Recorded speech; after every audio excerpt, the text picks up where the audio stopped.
Hello నమస్తే, నేను Ashok. AP politics సంబంధించి చాలా రోజులుగా సర్వే సంస్థలు ఇస్తున్నటువంటి రిపోర్టు ఏపీ రాజకీయాల్లో ఉన్నటువంటి రాజకీయ పార్టీలకు కంటి మీద కునుకురేకుండా చేస్తున్నాయి. ముఖ్యంగా అధికార వైఎస్ఆర్సీపీకి సంబంధించి ఎక్కువగా పాజిటివ్ సర్వేలు వస్తున్నాయి. ఇదే నేపథ్యంలో టైమ్స్ నౌ సర్వే కూడా ఒక రిపోర్ట్ ఇచ్చింది. ఏపీ రాజకీయాలకు సంబంధించి ఇప్పటికిప్పుడు ఎన్నికలు జరిగితే ఏపీలో ఏ పార్టీ అధికారంలోకి రాబోతుంది, ఎన్ని సీట్లతో అధికారంలోకి రాబోతుంది అనేది కూడా చెప్తూ వస్తుంది. అయితే గత కొంతకాలంగా దాదాపు 15 నుంచి 20 సర్వే సంస్థలు ఇచ్చినటువంటి మెజారిటీ రిపోర్ట్స్లో 10 నుంచి 15కు పైగా ఎక్కువ అధికార వైఎస్ఆర్ కాంగ్రెస్ పార్టీ విజయం సాధిస్తుందని చెప్తూ వస్తుంటే, ఇక 5 నుంచి 6 సర్వే సంస్థలు మాత్రము టీడీపీ జనసేన కూటమి విజయం సాధించేందుకు ఎక్కువ అవకాశాలు ఉన్నాయని చెప్పేసి సర్వే సంస్థలు చెప్తున్నాయి. అయితే టైమ్స్ నౌ సర్వే చాలా యాక్యురేట్ సర్వే. ఏపీ రాజకీయాలకు సంబంధించి అలాగే నేషనల్ పాలిటిక్స్ సంబంధించి చాలా కొన్ని దశాబ్దాల కాలంగా టైమ్స్ నౌ సర్వేలు ఇస్తున్నటువంటి సర్వే చాలా యాక్యురేట్గా ఉంటుంది. వీళ్ళు ఒక రిపోర్ట్ ఇస్తే ఖచ్చితంగా అది 100% యాక్యురేట్ ఉంటే 100% విజిబిలిటీ ఉంటేనే జనాలు నమ్మే పరిస్థితి ఉంటుంది. కాబట్టి 2019 ఎన్నికలు కానివ్వండి, అయితే మొన్న జరిగినటువంటి కాంగ్రెస్ గెలిచినటువంటి తెలంగాణలో కానివ్వండి, అలాగే 5 రాష్ట్రాల ఎన్నికలకు సంబంధించి కానివ్వండి, టైమ్స్ నౌ ఇచ్చినటువంటి సర్వే కొంత పాజిబిలిటీ కొంత నిజంగా ఉంది. సో ఈ నేపథ్యంలో ఏపీ రాజకీయాలకు సంబంధించి ఏపీ రాజకీయాల్లో ఇప్పటికిప్పుడు ఎన్నికలు జరిగితే ఏ పార్టీ అధికారంలోకి రాబోతుంది అనేది కూడా ఒక సర్వే నిర్వహించింది. దానికి సంబంధించి కూడా ఒక రిపోర్ట్ ఇచ్చింది. ఒకసారి టైమ్స్ నౌ సర్వే ఇచ్చినటువంటి రిపోర్ట్ చూసుకుంటే, ఆంధ్రప్రదేశ్లో మొత్తం 25 పార్లమెంటు స్థానాలకు సంబంధించి వాళ్ళు సర్వే చేశారు. ఆ సర్వేలో దాదాపు అధికార వైఎస్ఆర్ కాంగ్రెస్ పార్టీకి 19 స్థానాల్లో విజయం సాధించేందుకు అవకాశం ఉంటే, టీడీపీ జనసేన కూటమికి 6 స్థానాల్లో విజయం సాధించేందుకు అవకాశం ఉందని చెప్పేసి చెప్తూ వస్తున్నారు. ఇక కాంగ్రెస్ పార్టీకి 0, బీజేపీకి 0, అదర్స్కి 0. అంటే మనం ఎప్పటి నుంచో చెప్పుకుంటూ వస్తున్నాము, ఇక్కడ పోటీ మొత్తము కూటమి మధ్య అలాగే వైసీపీ మధ్య ఉండబోతుందంటూ కూడా చాలా రోజుల నుంచి స్పష్టంగా చెప్తూ వస్తున్నాం. కాంగ్రెస్కి సంబంధించి షర్మిల ఏపీలో ఎంటర్ అయిన దగ్గర నుంచి ఏపీ రాజకీయాల్లో కొంత మార్పు జరగబోతుంది. ఏదైతే వైసీపీకి సంబంధించి కొంత నెగిటివ్ ఓట్ బ్యాంక్ ఉంటుందో, యాంటీ కన్వెన్సెన్సీ ఓట్ బ్యాంక్ ఉంటుందో, ప్రభుత్వం మీద ఉన్నటువంటి వ్యతిరేకత ఏదైతే ఉందో ఆ వ్యతిరేకత ఓట్ బ్యాంక్ మొత్తం కాంగ్రెస్కి యాడ్ ఆన్ అవుతుంది.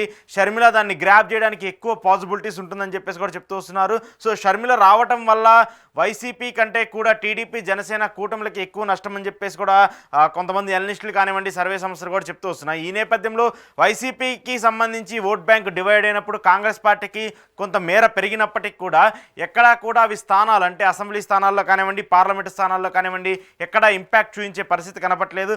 కేవలం గతంలో ఏదైతే కాంగ్రెస్ పార్టీకి వచ్చినటువంటి 1.2% ఓట్ బ్యాంక్ ఉందో దాన్ని ఒక 1% పెంచుకొని 2.5 నుంచి 3% వరకే ఓట్ బ్యాంక్ని గ్రాప్ చేసేందుకు అవకాశం ఉంటుంది. కానీ ఎక్కడా కూడా షర్మిలకు సంబంధించి కాంగ్రెస్ పార్టీకి సంబంధించి ఏపీ రాజకీయాల్లో ప్రభావం ఉండదనేది కూడా మనకు అర్థమవుతుంది. ఒకసారి 2019 ఎలక్షన్స్ని ఇప్పుడు ఎలక్షన్స్ని కంపేర్ చేసి చూసుకుంటే, టైమ్స్ నౌ సర్వే ఇచ్చినటువంటి రిపోర్ట్ ప్రకారము ఏం జరగబోతుంది, టైమ్స్ నౌ సర్వే ఇచ్చినటువంటి ఈ రిజల్ట్స్ ఎలా ఉండబోతుంది అనేది కూడా ఒకసారి చెక్ చేద్దాము. సో 2019 ఎన్నికల్లో అధికార వైఎస్ఆర్ కాంగ్రెస్ పార్టీ 23 స్థానాల్లో పార్లమెంటు స్థానాల్లో విజయం సాధించింది. ఇక జనసేన టీడీపీ కూటమికి సంబంధించి అంటే జనసేన అప్పుడు ఒంటరిగా పోటీ చేసింది, టీడీపీ ఒంటరిగా పోటీ చేసింది. సో గెలిచినటువంటి పార్లమెంటు స్థానాలు కేవలం టీడీపీకే ఉన్నాయి కాబట్టి టీడీపీ 3 స్థానాల్లో విజయం సాధించింది. ఆ 3 స్థానాలు కూడా ఒకటి గుంటూరు, నెక్స్ట్ విజయవాడ, ఇంకొకటి శ్రీకాకుళం. అంటే ఈ 3 స్థానాల్లో విజయం సాధించింది.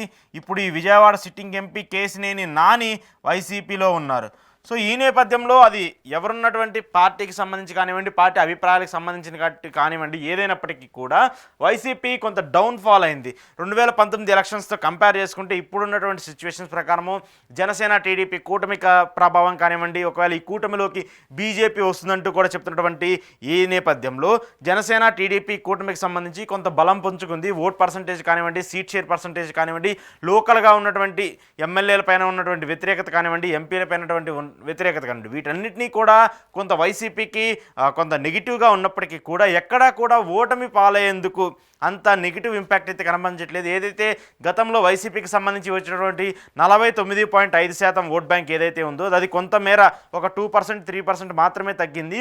కానీ గవర్నమెంట్ ఫామ్ చేయడానికి, గవర్నమెంట్లో ఏదైతే మెజార్టీ సీట్లు కావాలి, గవర్నమెంట్ ఫామ్ చేయడానికి లీడ్ ఏదైతే కావాలో ఆ లీడ్ మాత్రం ఖచ్చితంగా అధికార వైఎస్ఆర్సీపీకి వస్తుందని చెప్పేసి కూడా మనకు అర్థమవుతుంది. కానీ కొంతమేర టీడీపీ జనసేన కూటమి ఓట్ బ్యాంక్ పెరిగింది. అయితే ఈ టీడీపీ జనసేన కూటమి ఓట్ బ్యాంక్ పెరిగినటువంటి నేపథ్యంలో ఎక్కడా కూడా టీడీపీ కన్నా కూడా జనసేన పార్టీకి కొంత ఓట్ పర్సంటేజ్ ఇంక్రీజ్ అయింది. అంటే ముఖ్యంగా గోదావరి జిల్లాకు సంబంధించి కానివ్వండి, విశాఖ జిల్లాకు సంబంధించి కానివ్వండి, కృష్ణా జిల్లాకు సంబంధించి కానివ్వండి, ముఖ్యంగా కోస్తాలో ఉన్నటువంటి నియోజకవర్గాల్లో ఎక్కువ ప్రభావితం చూపించబోతుంది జనసేన పార్టీ అనేది కూడా సర్వేల ప్రకారం అర్థమవుతుంది. ఇక మరోవైపు సీట్ల పెంపకంలో ఎలా ఉన్నప్పటికీ కూడా గోదావరి జిల్లాల్లో జనసేన పార్టీ ఎక్కువ సీట్లు ఆశిస్తుంది. అక్కడ పోటీ చేస్తే విజయం సాధించేందుకు ఎక్కువ అవకాశం ఉన్నట్టు కూడా తెలుస్తుంది. ఈ నేపథ్యంలోనే జనసేన పార్టీ యాడ్ అవటం వల్ల గోదావరిలో కానివ్వండి, అలాగే కోస్తాంధ్రలో టీడీపీకి కొంత అడ్వాంటేజ్ అయ్యే పరిస్థితి కనపడుతుంది. ఎందుకంటే 2019 ఎన్నికల్లో టీడీపీ ఓడిపోవడానికి 60 నుంచి 65 స్థానాల్లో జనసేన ప్రత్యక్షంగా అలాగే పరోక్షంగా కారణమైనటువంటి నేపథ్యంలో ఇప్పుడు వీళ్ళిద్దరు కలిసి పోటీ చేసినటువంటి తరుణంలో కొంత అడ్వాంటేజ్ టీడీపీకి ఉండబోతుంది.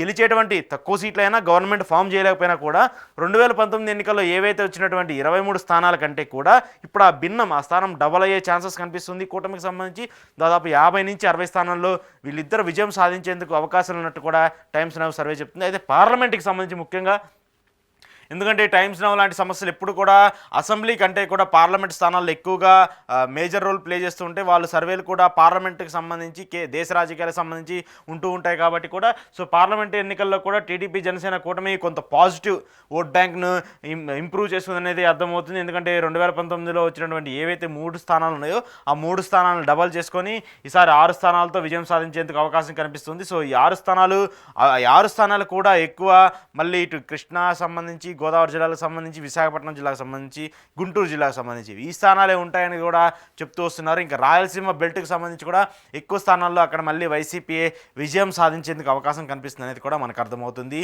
As now times now survey ప్రకారం.